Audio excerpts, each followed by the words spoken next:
Network Entertainment.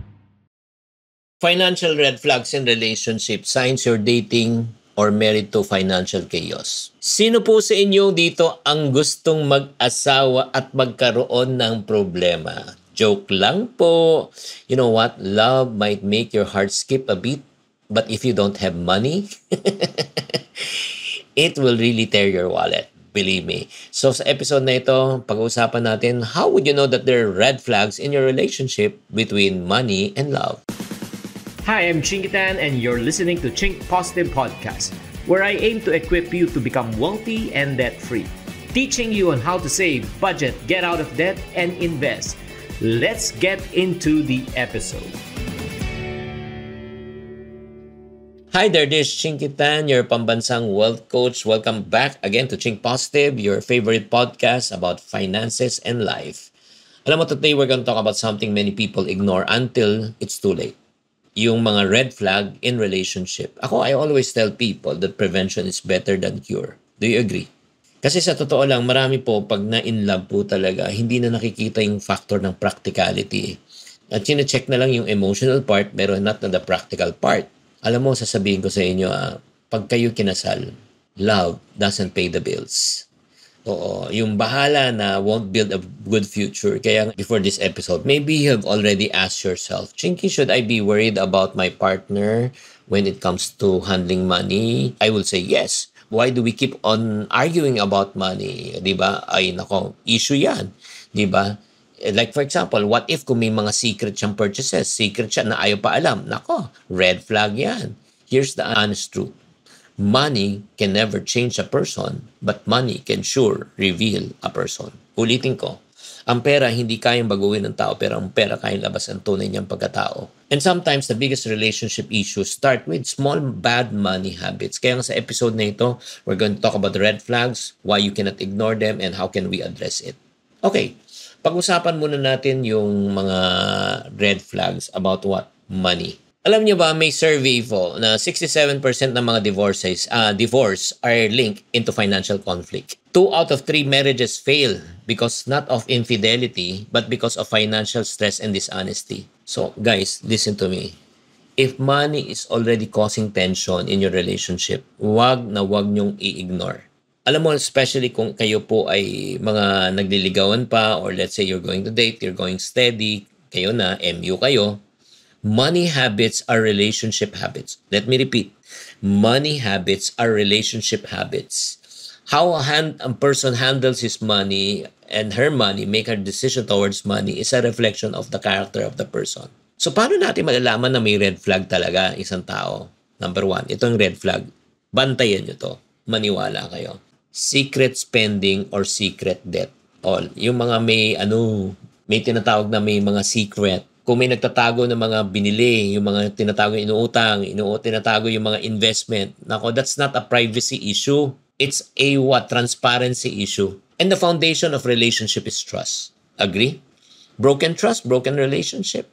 Red flag number 1 yan. Number 2, red flag, utang mentality or chronic borrowing.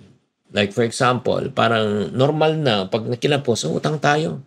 Sanla tayo, benta tayo. Oo, kung yan ang ginagawa po natin, ako maniwala kayo. Isang second yan, because alam mo, borrowing is not the solution to a problem because you cannot solve a permanent problem with a temporary solution. Agree? Number 3, yung tinatawag nating bahala ng financial mindset. Oo. Yung parang hindi sila nagbabudget, yung pag-usapan ng pera, parating claim, ito lang, no offense meant, wala namang dapat on context lang, God will provide. Yes, God provides. I do believe. Pero God provides for people who works. God provides for people who plan.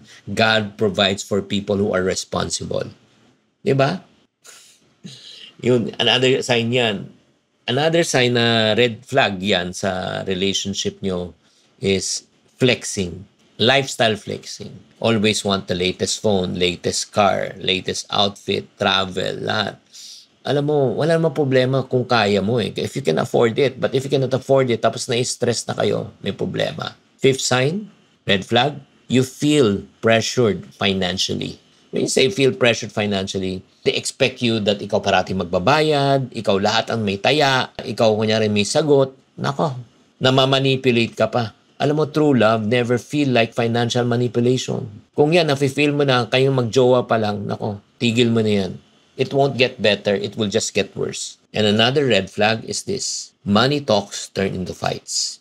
Every time when you bring up finances, stress na. Every time when you talk about finances, away na. Every time when you talk about finances, shut down. Either ano lang yan eh, tumatahimik or let's say nag-explode.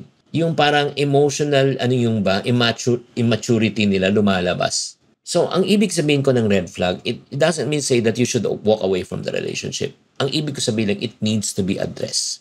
Sometimes it's a wake-up call for us to have really an honest conversation na kailangan ayusin ito. The reality is this. Love cannot fix it. Genuine conversation, genuine honesty, probably telling yourself na talagang you need to improve on something, that's the only time that it can be fixed. Kaya mga kapatid, I've seen this so many times. And sometimes yung mga kino-coach ko, they ignore this. Soon to regret. Bakit? Ang ending na kanilang relationship, hiwalay. And I don't want that to happen to you, especially if you are a follower of mine. Let me tell you the truth, people don't change under pressure, but they change if they are willing to accept that they are wrong. Number 2, they are aware of their wrong. And number 3, they want to be accountable for the wrong things that they have done. Kaya mga friendship, I want to issue you a challenge this week. If you are in a relationship, ask yourself, ikaw mismo, wag na yung partner mo. What are you avoiding financially? Ano yung mga bad money habits mo na tinatago mo na ayaw mong malaman niya? Don't ignore, again, the red flags. They won't go away. They will just grow in time. You can fix your money problem, but honestly, if you don't fix it right now, you will suffer later. And I don't want you to experience that. So para sa mga tao who wants to fix your money problem but you don't know how you feel lost, please reach out to me. Reach out to me and I would be glad to help you. It's either you can join my group coaching session or my one-on-one coaching session if you need na talagang time. Kasi may mga iba hindi naman pwede i-share publicly. So if you are interested, just reach out to me at my Facebook account with 6 million followers. I-message mo na lang ako. Once you message, ask for how can I be part of your group coaching session. Thank you very much for tuning in. I would be glad to help you out in every other way. And please don't forget to like, follow, and subscribe. Tatandaan, to every problem, there's always a solution. If you're not part of the solution, you're part of the problem. Always think positive. Bye. The opinions of podcast creators, hosts, and guests are not necessarily reflective of the official stance of the Pod Network Entertainment, its hosts, or other network programs. The content created by the people behind the podcast is personal and not meant to harm any religion, ethnicity, group, organization, company, or individual.